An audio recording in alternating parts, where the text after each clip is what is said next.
अनेक एसआयपी गुंतवणूकदार नकळतपणे एक चूक करतात आणि ह्या विश्लेषणाच्या शेवटी प्रत्येकाला आपल्यासाठी कोणती एसआयपी योग्य आहे हे अगदी स्पष्ट होईल. चला, गुंतवणूक रोज करावी की महिन्याला एकदा या प्रश्नाचं उत्तर शोधूया. हाच तो प्रश्न आहे नाही का, की रोज थोडं थोडं गुंतवणं हे महिन्यातनं एकदाच मोठी रक्कम टाकण्यापेक्षा खरंच जास्त फायद्याचं ठरतं का? चला, यामागचं सत्य काय आहे ते पाहूया. बरं, पुढे जाण्याआधी एसआयपी म्हणजे काय हे अगदी सोप्या शब्दात समजून घेऊया.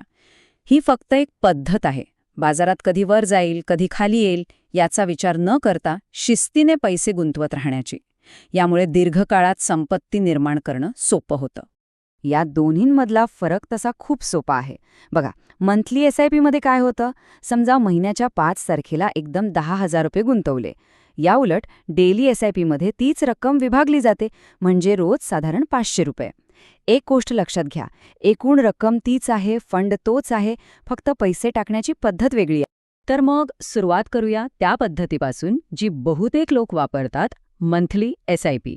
ही इतकी कॉमन का आहे? चला पाहूया. मंथली एसआयपी इतकी लोकप्रिय असण्यामागे काही ठोस कारणं आहेत.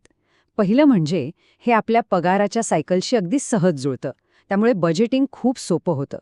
दुसरं, एकदा तुम्ही सेट केलं की रोज रोज मार्केट बघायचा ताण नाही, म्हणजे एकदम मानसिक शांतता. आणि सगळ्यात महत्त्वाचं काय, तर चक्रवाढ व्याजाचा फायदा घेण्यासाठी रोज गुंतवणूक करण्यापेक्षा अनेक वर्ष सातत्याने गुंतवणूक करत राहणं महत्त्वाचं आहे.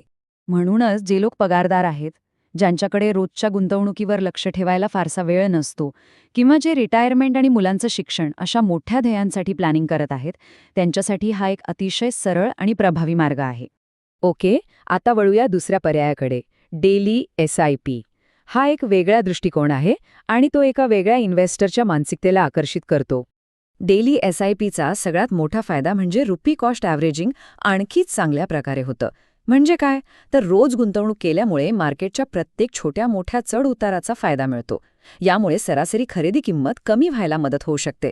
आणि हो, गुंतवणूक विभागली गेल्यामुळे बाजारात अचानक मोठी घसरण झाली तरी त्याचा मानसिक धक्का खूप कमी बसतो.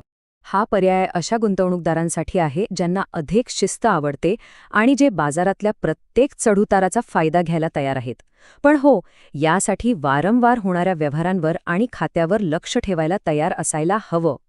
आता जर दीर्घकालीन संपत्ती निर्माण करण्याबद्दल खरंच गंभीर असाल तर फायनान्स जर्नी विथ जयेशला सबस्क्राईब नक्की करा, कारण इथे आपण ट्रेंड्सच्या मागे नाही तर स्पष्टतेवर लक्ष केंद्रित करतो. ठीक आहे, आपण दोन्ही पर्याय पाहिले, मंथली आणि डेली. पण हे आपल्याला एका सगळ्यात महत्त्वाच्या प्रश्नाकडे घेऊन येतं. आपली स्ट्रॅटेजी जास्त महत्त्वाची आहे की आपलं गुंतवणुकीतलं वर्तन? हाच तो लाखमोलाचा प्रश्न आहे, नाही का? की नक्की कोणत्या पद्धतीत जास्त परतावा मिळतो, मंथली एसआयपी की डेली एसआयपी? चला बघूया आकडे काय सांगतात. आणि हे आकडे सगळं काही स्पष्ट करतात. दीर्घकाळात म्हणजे 10-15 वर्षांच्या काळात मंथली आणि डेली एसआयपीच्या परताव्यामधला फरक जवळजवळ काहीच नाहीये. हो, बरोबर ऐकलंय, फक्त 0.1 ते 0.3%.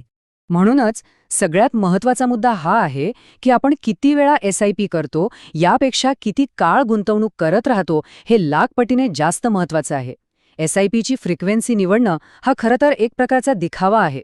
खरी संपत्ती सातत्याने आणि शिस्तीनेच बनते. तर मग आपल्या परताव्याला खराब रोखा कशापासून आहे? स्ट्रॅटेजी चुकल्यामुळे? नाही. खरा धोका आहे आपल्या वागणुकीमुळे. जसं की एसआयपीचे हप्ते चुकवणं, बाजार पडल्यावर घाबरून एसआयपी बंद करणं, किंवा मग छोट्या छोट्या परताव्याच्या मागे धावताना आपलं मूळ ध्येयच विसरून जाणं. खरं नुकसान इथे होतं. बरं, हे सगळं समजल्यावर एक गोष्ट स्पष्ट होते, गोंधळून जाण्याची अजिबात गरज नाही. कोणत्याही दीर्घकालीन गुंतवणूकदारासाठी एक सरळ आणि स्पष्ट मार्ग आहे. काय करायचं? पहिलं, जर गोंधळ असेल तर डोळे झाकून मंथली एसआयपीनी सुरुवात करा. हा सर्वात प्रभावी आणि टिकवून ठेवण्यासारखा पर्याय आहे. दुसरं, कधी आणि किती वेळा गुंतवणूक करतो यापेक्षा का गुंतवणूक करतो आहोत या आपल्या ध्येयाला नेहमी प्राधान्य द्या.